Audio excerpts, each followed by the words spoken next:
I think that growing up in an African American neighborhood, having been all of us grouped together from getting out of camp, being served by community centers, those are all things I think that led to wanting to be part of the community later in life.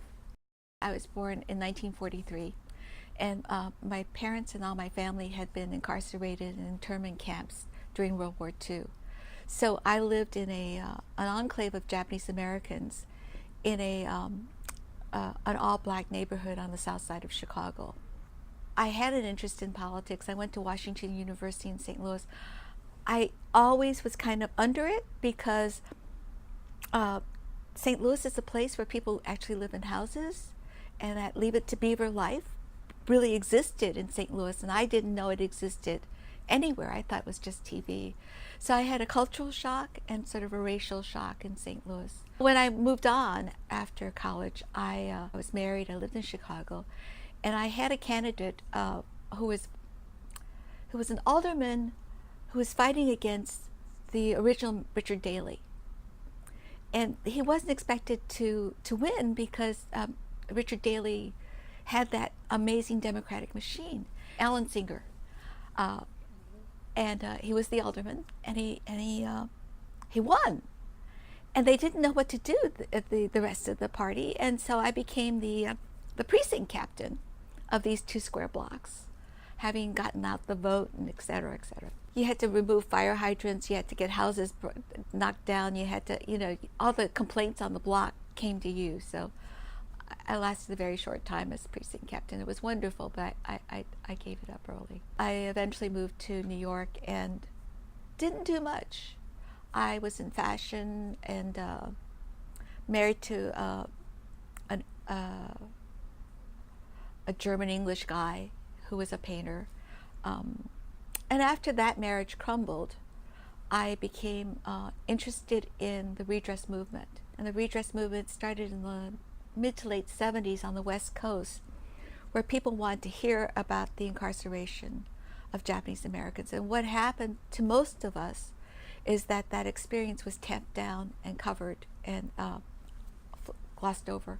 Our parents and our families would never tell us about what happened.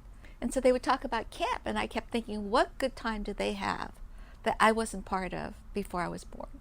Because camp meant something else to me. And so I was always curious, and I didn't know until I was maybe 15. And then there was this guilt and embarrassment that my parents and my family felt that was transferred to me. And so when the redress reparation movement began in the 70s, I really wanted to know what happened to everybody. And so I worked here in New York on getting the commission hearings to New York City. Our community had been so dispersed. We had never ever seen each other come together like we did during that time. And I haven't seen them since. A lot of these people I haven't seen since, but we all came together to get the commission hearings, to get this catharsis together. There were many, many people who were very active, who were maybe 20 years older, 30 years older than I was, who were commanding and legendary people who led this movement for redress reparation. And I was able to work so closely with them. It really did change who I wanted to be and what I wanted to do. And I was sad when it stopped, that we didn't have a community to fight it for one core thing together.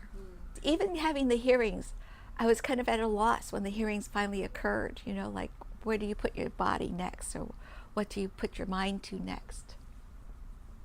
So I looked around one day and I said, I don't know how old I was. I was fairly old. I looked around and I said, oh my goodness, all my friends are in their 60s and 70s. If I continue on this path, I'll be 60 without a soul that I know, because I had made so many Nisei friends, second generation Japanese American friends. So I decided that it was time to stop being Japanese American and start being Asian American.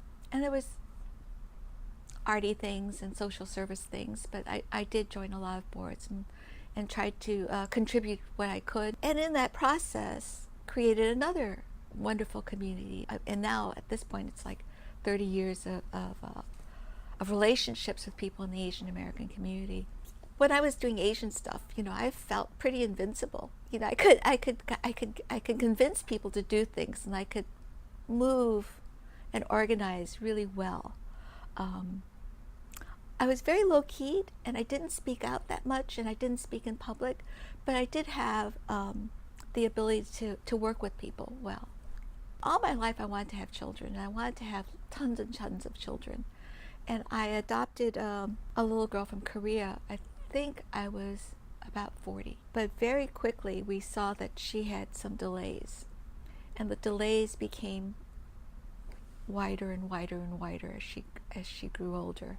When she was 6, I went to all the different experts and professionals and neurologists and psychiatrists.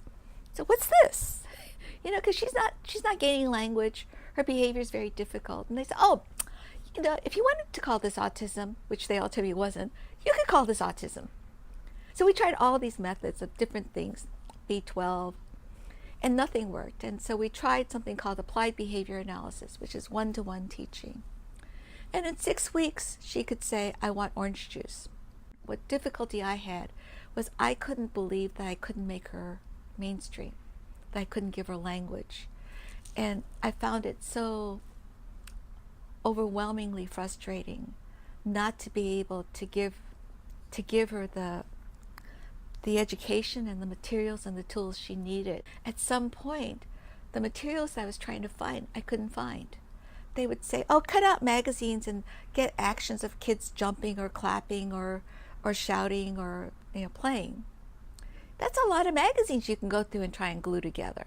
I went online, and there was this entire community, global community of people who were struggling teaching their kids how to communicate. I decided to start a tiny, tiny business just for other parents. And I went online to start that business in 1995. And I really never thought, because at that time, Miranda was 1 in 5,000. One child in 5,000 who would be diagnosed with autism. And it was so rare that I didn't think I could help very many people. So at 50, I think I'd been working 30 years in fashion, I decided to try this out, and eventually this business supported all of us. Almost every parent I could think of wrote a book, or a children's book, or developed a product. So I wasn't alone in this this venture. There were all these people coming along with me. So many of our products were created by parents. I've always worked for large organizations, large companies, and I always saw myself as the quiet cog in the back. I've only become noisy as I aged. You could always add your support, whether it's mailing, whether it's cooking something, whether it's and what happens, I think, is this ramp of your involvement, going from whatever tiny thing you think you're doing to running it, to owning it. And so what I encourage everybody to do is just get started. It takes 3 years for people to accept you. So just go in and just mind your own business until you get in there. And then about the 3rd year, you could call your shots.